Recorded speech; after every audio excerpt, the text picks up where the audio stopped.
I'm Gangadhar Kumar, working with Mega as a General Manager for this Polavaram irrigation project. First of all నేను ఈ పోలవరం ప్రాజెక్ట్కి ఇక్కడ ఇన్ఛార్జిగా ఉన్నాను. బట్ ఈవేళ మనం ఏదైతే మనకి టార్గెట్ ఉన్నదో మేము కూడా దానికి బైండ్ అయ్యి ఆ టార్గెట్లో మనకి వితిన్ అంటే అహెడ్ ముందే ప్రాజెక్ట్ ఫినిష్ చేయాలనే దాంతో మేము అంతా ఎక్విప్మెంట్ కానీ మెటీరియల్స్ కానీ ప్లాన్ చేసుకుని చేస్తూ ఉన్నాము. ఆల్మోస్ట్ 100% మేము ఏదో అనుకున్నాము అది ఈవేళ మాకు జరుగుతూ ఉన్నది, వస్తూ ఉన్నది. సో ఫార్ ఈవేళకి మేము కంపేర్ చేసుకుంటే మేము ఎహెడ్లో ఉన్నాం. ఏదైనా సరే ఏదో టార్గెట్ ఇచ్చున్నామో అన్నీ కూడా యాజ్ పర్ షెడ్యూల్ నడుస్తూ ఉన్నాయి.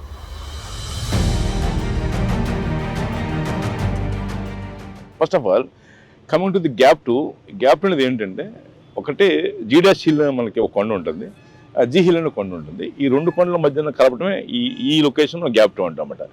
ఇది అరౌండ్ 1.75 కిలోమీటర్స్ ఉంటుంది మొత్తం టోటల్గా మనకి ఈ లెంత్ వచ్చి.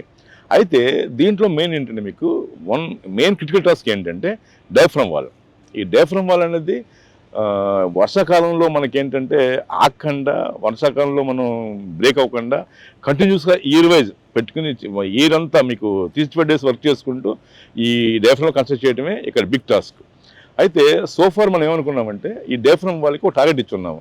సపోజ్ 2026 మార్చిలో డయాఫ్రమ్ ఫినిష్ చేయాలని చెప్పి మనం టార్గెట్ ఇచ్చున్నాము. ఎప్పుడు స్టార్ట్ చేస్తాము? జనవరి 2025 మొదలుపెట్టాము దీన్ని. కానీ ఇది చేయాలంటే దాంట్లో మెయిన్ ఏం కావాలంటే మీకు వర్షాకాలం ఏదైతే ఉన్నదో 4 నెలల్లో ఆగస్టు, సెప్టెంబర్, అక్టోబర్, నవంబర్ ఈ 4 నెలలు పని చేస్తేనే ఈ డయాఫ్రమ్ వాళ్ళు కంప్లీట్ చేయగలం విత్ ఇన్ టైంలో. సో ఈ 4 నెలలు పని చేయాలంటే మీకు ఎప్పుడు కూడా ఈ పోలవరం ప్రాజెక్టు మొదలుపెట్టిన ఈ చరిత్ర చూసుకుంటే మనం ఈ 4 నెలల్లో నదులు ఎప్పుడు పని చేయాలి, బికాజ్ ఇది మెయిన్ కోర్స్ ఇది. సో ఇక్కడ పని చేయాలంటే మనం 2 కాపాడడం ఉన్నాయి, కొంత సిబిల్ వస్తూ ఉంటుంది, కంపల్సరీగా పనికి అంతరాయం వస్తుంది, పని చేయలేం, మనం ఆపోల్సి వస్తుంది. కానీ మనం ఏంటంటే ఒక డిఫరెంట్ వ్యూలో, డిఫరెంట్ థాట్లో మనం ఆలోచించి నెంబర్ ఆఫ్ పంప్స్ మనం డిప్లాయ్ చేసుకున్నాం ఇక్కడ. అంటే ఊహించిన విధంగా 200 మోటార్లు అంటే దగ్గర 20,000 horsepower మనం పంపులు పెట్టుకుని ఒక భారీ వ్యయంతో దగ్గర బోలంత కంపెనీ ఇన్వెస్ట్ చేసింది.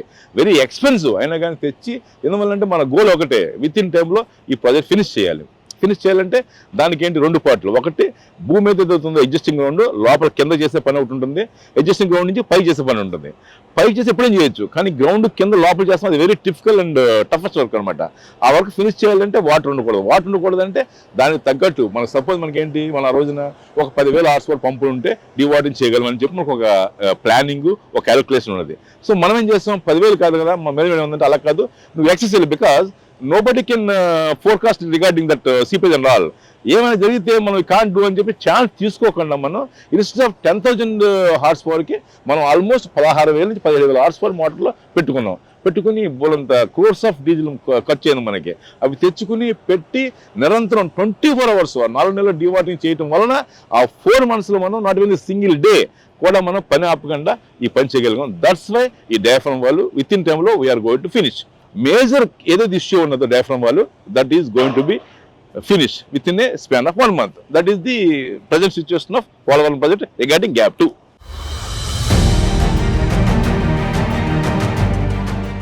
సో ఇదేంటంటే టోటల్గా మనకి ఏంటంటే అరౌండ్ 1.4 కిలోమీటర్ డయాఫ్రమ్ కన్స్ట్రక్ట్ చేస్తున్నాం.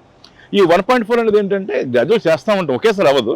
అయితే మనం ఏం చేస్తాం, వర్క్ ఫిజిబిలిటీ కోసం మధ్యలో మనం మొదలుపెట్టాం. మధ్యలో ఏంటంటే ఒక 500 మీటర్లు ఈ డయాఫ్రమ్ వాళ్ళు బిఫోర్ మనకి ఏంటి అక్టోబర్ మంత్ ఎండ్కి ఫినిష్ చేయగలిగాం. November 1st week, November 2nd week మనం ఫినిష్ చేయగలిగాం. ఫినిష్ చేసి మిగతా కంటిన్యూ అవుతూ ఉంది టువర్డ్స్ ఎడ్జెస్. అయితే మధ్యలో ఏం చేస్తాం, మనం ఏదైతే ఫినిష్ చేసామో దానికి లోపల మనం ఏం చేస్తాం, మన గవర్నమెంట్, మన కంపెనీ నుంచి మన కన్సల్టెంట్ ద్వారా, ఫారిన్ కన్సల్టెంట్ వాళ్ళ ద్వారా మన డ్రాయింగ్స్ అన్ని కూడా అప్రూవల్ తెచ్చుకున్నాం, డ్రాయింగ్ తయారు చేయించుకున్నాం. ఈ డ్రాయింగ్ తయారు చేయించి మన WRD పంపించాం, WRD CWC ఇచ్చింది. CWC కూడా ఒక ప్యానల్ ఆఫ్ ఎక్స్పర్ట్స్ అని చెప్పి POE అని చెప్పి ఒక కమిటీ ఏర్పాటు చేసింది. వాళ్ళు ఈచ్ అండ్ ఎవ్రీ ఇష్యూని త్వరగా ఎగ్జామిన్ చేస్తున్నారు. వాళ్ళు ఎగ్జామిన్ చేసి వాళ్ళ రికమెండేషన్స్ తోటి, వాళ్ళ గైడెన్స్ తోటి ఏదైతే మనకి అప్రూవల్ వస్తుందో దాన్ని మనం బేస్ చేసుకుని పని చేస్తూ ఉన్నాం. అయితే ఏమైంది ఇప్పుడు ఫస్ట్ మనం, సో దానికి ఏం చేస్తాం, మనం ఈ ప్యానల్ ఆఫ్ ఎక్స్పర్ట్స్ ద్వారా డ్రాయింగ్స్ అప్రూవ్ అయినాయి. ఎప్పుడు డ్రాయింగ్స్ మన చేతికి వచ్చినవి. ఏదైతే మనకి ఏంటంటే ఈ ECRF గ్యాప్ 2లో కూడా 2 పార్ట్లు ఉంది. ఒకటి శాండ్ రీచ్ ఒకటి ఉంది, ఒకటి క్లియర్ రీచ్ ఉంది. అయితే శాండ్ ఎవరికి ఉంది, శాండ్ రీచ్ అంటాం. ఈ శాండ్ రీచ్ మన డ్రాయింగ్స్ వచ్చేస్తున్నవి. ఇవి ఏం చేస్తామంటే మనం పని మొదలు పెట్టాం. మీరు చూస్తున్నారు కదా, మనకి ఏంటంటే డయాఫ్రమ్ వర్క్ ఫస్ట్ ఏంటంటే వర్క్ ఓపెన్ చేయగానే ఏదైతే డయాఫ్రమ్ వర్క్ కోసం మనం ప్లాట్ఫామ్ వేసుకుంటాం ముందు ఒక 4-5 మీటర్ల హైట్కి. ఈ ప్లాట్ఫామ్ రిమూవ్ చేస్తాం. ఫస్ట్ రిమూవ్ చేసిన తర్వాత డయాఫ్రమ్ వాళ్ళని అప్ టు ది మార్క్ అంటే ఒక లెవెల్ ఇచ్చిన డిజైనర్స్ ఆ లెవెల్కి మనం కట్ చేస్తున్నాం డయాఫ్రమ్. ట్రిమ్మింగ్ అంటే ఆల్మోస్ట్ పైన 1.5 మీటర్స్ మనం డయాఫ్రమ్ కట్ చేస్తున్నాం with a specialized and different equipment తోటి డైమండ్ కట్టర్స్ ఉంటే దాంతో కట్ చేస్తాం. ఈ కట్ చేసిన ఏం చేస్తామంటే దాన్ని రిక్వైర్డ్ లెవెల్ దాకా ఫౌండేషన్ దాకా ప్లాట్ఫామ్ తీసుకుంటూ ఆ శాండ్ కూడా ఎక్స్కవేట్ చేస్తాం. ఎక్స్కవేషన్ డయాఫ్రమ్ హాల్కి రెండు పక్కన కూడా ఒక థిక్ అంటే క్లే ఎక్కువ ఉండదు, సీచ్ సాయిల్ ఉంటుంది అనమాట, అంటే నల్ల మట్టి. దాన్ని ఏం చేస్తామంటే దాని డిజైన్ ప్రకారం 2 మీటర్లు మనం ఆ డివాల్ రెండు పక్కన కూడా ఒక 20 సెంటీమీటర్లు అంటే ఒక ఆల్మోస్ట్ మనకి ఒక 7 to 8 ఇంచెస్ లేయర్ ఉంటుంది. ఆ లేయర్ ప్రకారం మనం కాంపాక్ట్ చేసుకుంటూ కాంపాక్టర్స్ తోటి ఆ లేయర్ వేసుకుంటూ పైకి వస్తూ ఉంటాం, లేయర్ ఎంబాక్ చేసుకుంటూ. ఆ లేయర్కి కంటిన్యూస్గా మనకి క్లే సిఎల్ సాయిల్స్ ఉంటుంది, అంటే కొంత క్లే అనేది తక్కువ ఉంటుంది, అది వేస్తామట. అది యాజ్ పర్ డిజైన్ 10 మీటర్లు అంతా ఉంటుంది. అది ఆ రెండు పక్కన వేసుకుంటుంటే మధ్యలో డియాఫ్రమ్ పక్కన బంకమట్టి అంటే బాగా క్లే ఎక్కువ ఉంటుంది అన్నమాట, జిగురు ఎక్కువ ఉంటుంది, అది వేస్తాం. దాని పక్కన కొంచెం జిగురు తక్కువ ఉంటుంది, సిఎల్ సాయిల్స్ అంటాం మన టెక్నికల్గా మాట్లాడాలంటే, అవి వేస్తాము. అది వేసిన తర్వాత దానికి ఆనుకుని ఇది కాంపాక్ట్ చేసిన తర్వాత మీరు చూస్తూ ఉండే ప్రాసెస్, కాంపాక్షన్ 1 మీటర్ అయిన తర్వాత దాన్ని కట్ చేసి నీట్గా దాని పక్కన ఫిల్టర్స్ వస్తాయండి. ఫిల్టర్స్ అంటే ఏంటి, శాండ్ 2 మీటర్లు, దాని తర్వాత అగ్రిగేట్ 2 మీటర్లు వస్తుందండి. అది చేసిన తర్వాత మన రాక్ఫిల్ మెటీరియల్ వస్తుందండి. ఇది వేసుకుంటూ గ్రాడ్యువల్ పైకి వస్తూ ఉన్నాము. ఇది ఆల్మోస్ట్ నడుస్తూ ఉన్నది యాజ్ పర్ టార్గెట్. మెటీరియల్స్ అన్ని కూడా మనం బయట నుంచి అయితే బ్లాస్టింగ్ చేసుకుని అని తెచ్చుకుంటా ఉన్నాము. ఎక్విప్మెంట్ రెడీగా ఉన్నది, కావాల్సిన ఎక్విప్మెంట్ పెట్టుకున్నాం. మనం ఏదైతే అవసరమో దానికి మనం ఎక్విప్మెంట్ పెట్టుకుని ఉన్నాము with support of our management and all పెట్టుకుని దాని ప్రకారం మనం వర్క్ చేస్తూ ఉన్నాము. ఈ షెడ్యూల్ వర్క్ అవుతుంది. ఫస్ట్ మెయిన్ ఏంటంటే ఇందులో ఈ మధ్యన రీసెంట్గా మన సైట్కి ప్యానల్ ఆఫ్ ఎక్స్పర్ట్స్ కానీ అలాగే మనకి పీపీఏ రీసెంట్గా ఒక 2 days బ్యాక్ పీపీఏ సిఇఓ మన పైతాంగర్ గారు విజిట్ చేస్తున్నారు. ఆయనైతే he was given a clean chit and clean certificate. He was very happy after seeing all this equipment, all these activities. Really ఆయన చాలా హ్యాపీగా ఉన్నాడు. చూసిన తర్వాత మనకు కూడా చాలా ప్రైజ్ చేశాడు. He is very confident. He was very confident after seeing all these things what I told. Once ఆయన చూసేది ఏమన్నారంటే, నాకు కాన్ఫిడెన్స్ వచ్చింది, వీళ్ళ పని quality up to mark quality నడుస్తూ ఉన్నది. ఎందువల్లంటే నెంబర్ ఆఫ్ ఏజెన్సీస్ ఉన్నాయి, వాళ్ళకి మేము కూడా క్వాలిటీ చేస్తూ ఉన్నాం, అన్ని చెక్ చేస్తూ ఉన్నారు. మా తరఫున కూడా మా కంపెనీ కూడా మాకు హ్యూజ్ సపోర్ట్ ఇచ్చున్నది.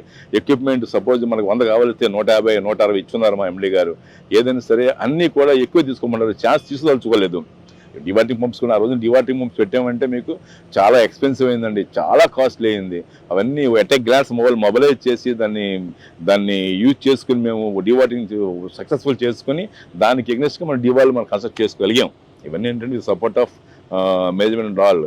చాలా ఎక్స్పెన్సివ్ అవుతుంది. అయినా కానీ మా వాళ్ళు ఏంటంటే పోలవరం ప్రాజెక్ట్కి మనం ఛాన్స్ తీసుకోవద్దు, because this is very prestigious project. Central government state government రెండు అర్థంలో నడుస్తుంది కాబట్టి దీన్ని ఇన్ టైంలో క్వాలిటీతో ఫినిష్ చేయాలని చెప్పి మా టార్గెట్. మేము చేస్తూ ఉన్నాము, అవుతుందని ఆశిస్తున్నాం కూడా. Okay, thank you.